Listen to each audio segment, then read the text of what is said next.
Tara guys, samahan niyo ako dito sa SM Pearl. Tingnan niyo kung saan nakapunta. Magugulat kayo. Ayan na. Grabe, nakakalula ang mga alak ng favorite ko. Hindi niyo ba alam? Unang tingin ko pa lang itong mga imported na. Nahihiro na ako. Mura pala yung alak dito. Hindi pa ko pa nga natikman lahat yan. Kasarap sa mga alak. Hilong-hilo na ako. Parang ilang taon akong malalasing nito. Uy, ang sarap naman ng mga imported na alak nito. Dito lang pala mabibili ang Napakadami talaga ng alak dito mga nakadiskit. Dito naman tayo guys. Wow, ang tindi. Ang tindi ng mga fries. Lang pala ang malahat. Grabe nito, no?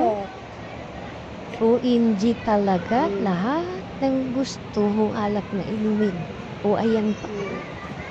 Dito naman tayo banda. Alak pa rin. 949. OMG naman sa presyo. Hindi ko man ito matikman pero nalasing na ako sa sobrang dami. At nakakalulaw presyo. Alcambra. Ay, Yan, tikman ko na yan. Dito mo lang pala matatagpuan ang lahat ng klaseng alak. Mula sa mura hanggang sa pinaka-imported na mamahaling alak. Tingnan niyo ang presyo. Diba?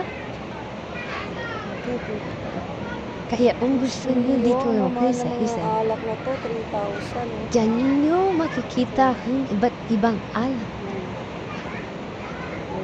na hindi niyo pa natitikman. At least nakikita niyo siya sa person. Uy, Diyos ko po. Ang ginto ng price. Yan o. First time kong nakakita ng mga ganito lahat ng alak na nandito. Ito Double po. ano siya, ito black. Oh, ayaw pawakan sa sobrang mga. Ayan. Diyos ko. Oh, tingnan nyo. Ang presyo ay 7,000.